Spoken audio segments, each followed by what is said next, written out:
जय स्वामीनारायण। श्री स्वामीनारायण गुरुकुल राजकोट संस्थान संचालित Shri Gyanbag Gurukul Junagadh Shri Gyanbag Gurukul Junagadh GSEB online education में आप सौनु स्वागत है। Hi friends, this is Vishal Vibhakar and today I am back with another part of function. आज आपणे जे आपણા लेफ्ट फंक्शन्स हता ते समझशुं। गया लेक्चरनी अंदर आपणे 8 फंक्शन विषे माहिती प्राप्त करी हती। हवे त्यारबाद today's our first topic is describing place and specifying location. Describing place and specifying location. हवे फंक्शन ने जोई अने तमने बंने सरखा ज लागता हशे। जेम के आपणे लास्ट लेक्चरनी अंदर जोयुं हतुं duration of time, point of time अने स्पेसिफाइंग टाइम, तो एनी अंदर समयनी ज वात करवामां आवेली हती। सेम एवी ज रीतना डिस्क्राइबिंग प्लेस अने स्पेसिफाइंग लोकेशन आम जोईने कन्फ्यूजन थाय, परंतु कन्फ्यूज थवानी जरूर नथी। आपणे जुओ, डिस्क्राइबिंग प्लेस एटले शुं? स्थळनुं वर्णन। ज्यारे कोईपण सेंटेन्स तमने डिस्क्राइबिंग प्लेसनुं आपेलुं हशे त्यारे तेमां कोई एक स्थळ विषे तमने माहिती आपवामां आवेली हशे। ज्यारे स्पेसिफाइंग लोकेशनमां शुं छे? स्पष्ट स्थळ एटले के एवी जग्या तमने आपेली हशे, कोई एक जग्यानो खास उल्लेख करवामां आवेलो हशे। एक्जाम्पल समझिए एटले तमने वधारे ख्याल आवे। फॉर एक्जाम्पल जुओ, डिस्क्राइबिंग प्लेस स्थळनुं वर्णन। तमने कोई स्थळ आपेलुं हशे अने ए स्थळनी माहिती आपेली हशे। ज्यारे आनी अंदर तमने फक्त स्थळ ज बताडेलुं हशे, कोई माहिती आपेली हशे नहीं। For example, the Somnath temple which is a famous Shiva temple is in Gujarat. तो तमे जोई शको छो आ वाक्यनी अंदर के सोमनाथ मंदिर के जे it is a relative pronoun, Somnath मंदिर के जे एक प्रख्यात शंकरनुं मंदिर छे ते गुजरातमां आवेलुं छे अथवा गुजरातमां छे। तो आमां आपणे कया स्थळ विषे खास माहिती आपवामां आवेली छे? तो तमे जोई शको छो मित्रों, सोमनाथ टेम्पल। सोमनाथ टेम्पल विशेनी तमने आमां माहिती आपवामां आवेली छे। सोमनाथ मंदिरनो उल्लेख करेलो छे अने मंदिर विशे माहिती पण आपवामां आवेली छे के भाई मंदिर कई जग्याए आवेलुं छे। तो ज्यारे कोईपण आवा स्थळना वाक्य आपेला होय, इट मीन्स के आ जे वाक्य छे ते डिस्क्राइबिंग प्लेसनुं होय छे। तो the Somnath temple which is a famous Shiva temple is in Gujarat. Somnath मंदिर के जे एक प्रख्यात शंकर भगवाननुं मंदिर छे ते गुजरातमां स्थित छे। Second example, mount Abu. तो तमे जोई शको छो पहला वाक्यनी अंदर सोमनाथ मंदिर विषे माहिती आपेली हती, ज्यारे बीजा वाक्यनी अंदर माउंट आबू विषे माहिती आपवामां आवेली छे। तो शुं कीधेलुं छे? Mount Abu which is famous hill station is in Rajasthan. Mount Abu के जे एक प्रख्यात हवा खावानुं स्थळ छे ते राजस्थानमां छे। तो अहींया आपणे बीजा वाक्यमां माउंट आबू विशेनी माहिती आपवामां आवेली छे। थर्ड सेंटेन्स और third example, the market which is crowded with hawkers is a noisy place. तो आ वाक्यनी अंदर आपने मार्केट विषे माहिती आपवामां आवेली छे। तो मार्केट विषे शुं माहिती आपेली छे? तो के मार्केट एटले के बजार which is crowded with hawkers, जे फेरियाओथी भरेली छे, इज अ नॉइजी प्लेस, ते एक घोंघाट भर्યું स्थळ छे। तो अहींया आपने मार्केटनी माहिती आपवामां आवेली छे। सेकेंड सेंटेन्सनी अंदर माउंट आबू विषे माहिती आपवामां आवेली छे, ज्यारे फर्स्टनी अंदर सोमनाथ टेम्पल विषे माहिती आपवामां आवेली छे। तो आवा मित्रों सेंटेन्स कोई पण आवे then you can easily know that आ जे वाक्य छे ते डिस्क्राइबिंग प्लेसनुं होई शके छे। हवे आपणे स्पेसिफाइंग लोकेशन जोईए। तो स्पेसिफाइंग लोकेशननी अंदर तमने स्पष्ट स्थळ आपेलुं हशे, परंतु स्थळ विषे माहिती आपवामां आवेली नहीं होय। खास ध्यान आपजो मित्रों, आमां तमने कोई स्थळ तो आपेलुं हशे परंतु स्थळनी माहिती नहीं होय। जो स्थळ आपेलुं होय प्लस स्थळ विषे माहिती आपवामां आवेली होय तो ते डिस्क्राइबिंग प्लेस, अने फक्त खाली स्थळ ज आपेलुं होय तो specifying location. This is the difference between describing place and specifying location. तो आपणे एक्जाम्पल द्वारा समझीए। The guard stood in front of the gate. तो आमां तमने कयुं स्थळ आपेलुं छे? गेट। गार्ड ऊभो छे, चौकीदार ऊभो कई जग्याए? In front of the gate, दरवाजानी सामे। ચોકીદાર દરવાજાની સામે ઊભો છે. તો આમાં તમને ખાલી જગ્યા આપેલી છે કે દરવાજાની સામે, પરંતુ આમાં કોઈ માહિતી આપવામાં આવેલી નથી સ્થળ વિશેની. Second, I can not see my friend anywhere. તો આમાં આપેલું છે આપણને anywhere. I can not see my friend anywhere. હું મારા મિત્રને ક્યાંય પણ જોઈ શકતો નથી. તો આમાં પણ તમને ખાલી સ્થળ જ આપેલું છે એનીવેર, એટલે કે કોઈ પણ જગ્યાએ, પરંતુ આમાં એના વિશે કોઈ વધારે માહિતી આપેલી નથી. It means it is a specifying location. Third sentence છે શી સિટ્સ બિસાઇડ મી. શી સિટ્સ બિસાઇડ મી. તો આમાં તમને શું આપેલું છે? બિસાઇડ એટલે કે બાજુમાં. તેણી મારી બાજુમાં બેસે છે. તેણી મારી બાજુમાં બેસે છે. તો બાજુમાં આ એક તમને જગ્યા જ આપેલી છે, પરંતુ એના વિશે કોઈ માહિતી નથી. તો જ્યારે ખાલી સ્થળ દર્શાવેલું હોય, it means it belongs to specifying location, and when the place and its information both are given at that time it belongs to describing place. સમજાઈ ગયું મિત્રો?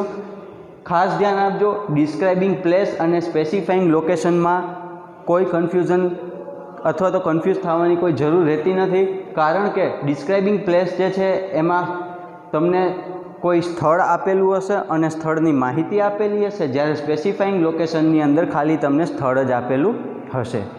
નેક્સ્ટ પોઈન્ટ જોઈએ, ડિસ્ક્રાઇબિંગ એક્શન. ડિસ્ક્રાઇબિંગ એક્શન એટલે કે ક્રિયા ક્યારે થઈ તેનું વર્ણન. કોઈ પણ એક્શન છે એ ક્યારે, કોઈ પણ ઘટના ક્યારે બની અથવા ક્યારે ક્યારે બને છે, જ્યારે આપણે એ દર્શાવવું હોય ત્યારે આપણે ડિસ્ક્રાઇબિંગ એક્શનનો પ્રયોગ કરીએ છીએ. તો જુઓ તમે એક્ઝામ્પલ દ્વારા સમજીએ. First example, mother usually cooks food in the morning. Mummy સવારના સમયે લગભગ જમવાનું બનાવે છે. મતલબ કે જે કોઈ પણ બાળક છે પોતાના મમ્મી વિશે વાત કરી રહ્યું છે, તે કહે છે કે મારા મમ્મી લગભગ રોજ સવારના જ જમવાનું બનાવે છે. તો ક્યારે જમવાનું બનાવે છે? રોજ, યુઝવલી, સવારના. તો આમાં તમને વર્ડ આપેલો છે યુઝવલી. તો આ ક્રિયા ક્યારે થાય છે? સામાન્ય રીતે સવારના સમયે.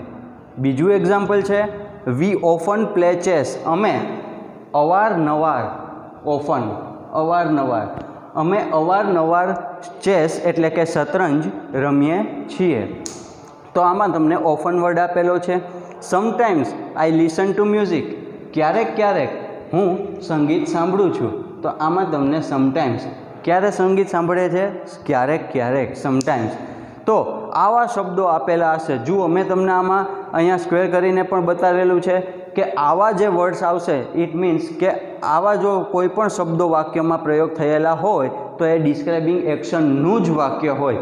કેવા શબ્દો હશે? Usually, often, always, rarely, sometimes, never, ever, seldom, daily કે ફ્રિકવન્ટલી. આવા શબ્દોનો પ્રયોગ વાક્યની અંદર થયેલો હોય મિત્રો, તો આવા વાક્યો ડિસ્ક્રાઇબિંગ એક્શનના જ હશે. નેક્સ્ટ જોઈએ, showing contrast.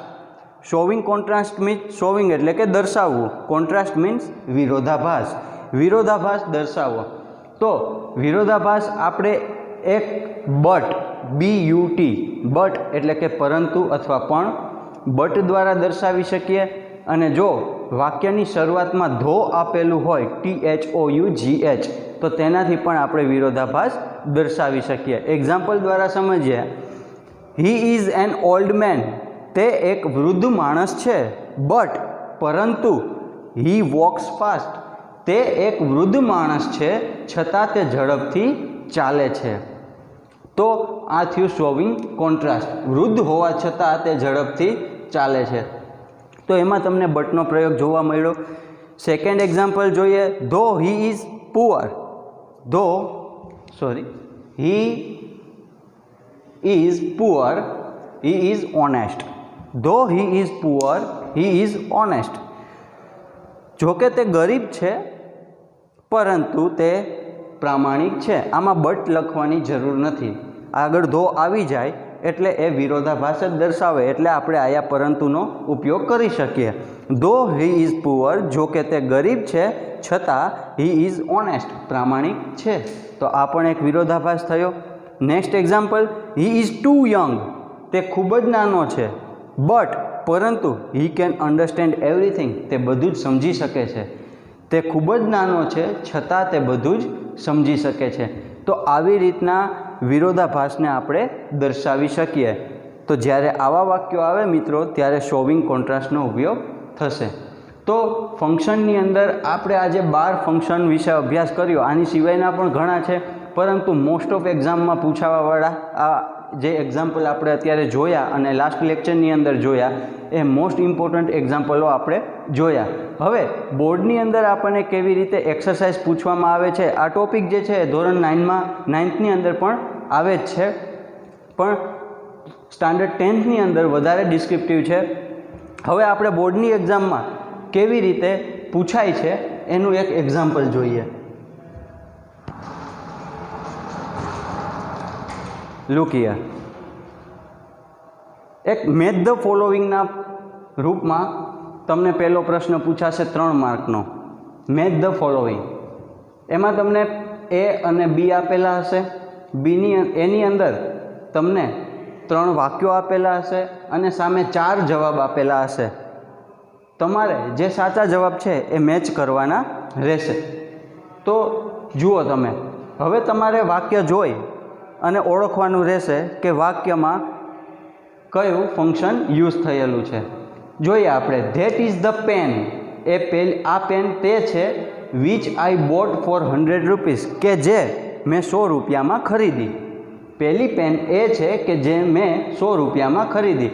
Then you can see here, અહીંયા આપણને પેન વિશે માહિતી આપવામાં આવેલી છે. તો પેન છે એ એક વસ્તુ થઈ, એનો મતલબ ડિસ્ક્રાઇબિંગ થિંગ. તો આમાં આપણે જોઈએ ડિસ્ક્રાઇબિંગ થિંગ આપેલું છે. Yes, here it is. તો આ જે વાક્ય છે એ ડિસ્ક્રાઇબિંગ થિંગનું છે. તમારે એક્ઝામની અંદર આવી રીતના નથી કરવાનું. તમારે તો અહીંયા એ પ્લસ સામે જે બી આન્સર આપેલો હોય તો એ બી એવી રીતના જ બનાવવાનું રહેશે. નેક્સ્ટ, ધો. જુઓ, વાક્યની શરૂઆત ધોથી થઈ તો તમને તરત જ ખ્યાલ આવી જવો જોઈએ કે આ વિરોધાભાસવાળું વાક્ય હોઈ શકે છે. તો ધો હી લુક્સ અગલી, જો કે તે કુરૂપ દેખાય છે, મતલબ કે દેખાવમાં સારો નથી. His heart is made of gold, પરંતુ તેનું હૃદય સોનાનું બનેલું છે. તે દેખાવમાં કદરૂપો છે પરંતુ તેનું હૃદય સોનાનું બનેલું છે. It means contrast. તો આમાં આપણને આપેલું છે showing contrast. Yes, 3rd point આપેલો છે શોવિંગ કોન્ટ્રાસ્ટનો. તો આપણે અહીંયા આવશે શોવિંગ કોન્ટ્રાસ્ટ. ધેન નેક્સ્ટ છે sometimes we go to library. ક્યારેક અમે લાઇબ્રેરીએ જઈએ છીએ. તો અહીંયા તમને વર્ડ આપેલો છે sometimes. As I told you કે જ્યારે આવા વર્ડ આપેલા હોય તો એ આપણને એક્શન, ક્રિયા ક્યારે થઈ એ જ બતાડે છે. તો આમાં એક્શન છે. Yes, here it is first sentence. તો આ 3 માર્ક મળે મિત્રો. આના છે ને એકદમ સરળ. 3 માર્ક્સ છે આ ફંક્શનના. તો આવું જ એક એક્ઝામ્પલ હું તમારા માટે આપું છું.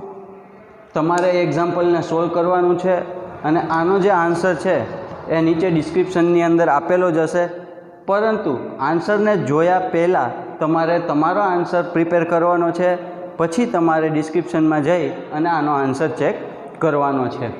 આન્સર શું હવે આપણે જોઈએ. એક્સરસાઇઝમાં શું આપેલું છે? સૌથી એમાં આપેલું છે Rajesh leaves next to my home. Rajesh મારા ઘરની બાજુમાં જ રહે છે, મતલબ કે મારા ઘર પછીનું જે ઘર છે એ રાજેશનું છે. Next, Rohini is the girl. Rohini એ છોકરી છે who won the gold medal, કે જેણે સુવર્ણચંદ્રક પ્રાપ્ત કર્યો. 3rd, Junagadh is the place. Junagadh એક એવું સ્થળ છે વેર ગિરનાર ઇઝ સિચ્યુએટેડ, કે જ્યાં ગિરનાર આવેલો છે. તો હવે તમારે describing place, specifying location, describing thing અને ડિસ્ક્રાઇબિંગ પર્સનમાંથી જે સાચા જવાબ હોય એ મેચ કરવાના છે. હવે આપણે આપણા નેક્સ્ટ લેક્ચર જે આવશે એની અંદર ફંક્શનના બીજા કેવા ક્વેશ્ચન પૂછાઈ શકે છે એના વિશે માહિતી પ્રાપ્ત કરીશું. I hope you like the video. Okay, good bye. જય સ્વામિનારાયણ. જય હિન્દ.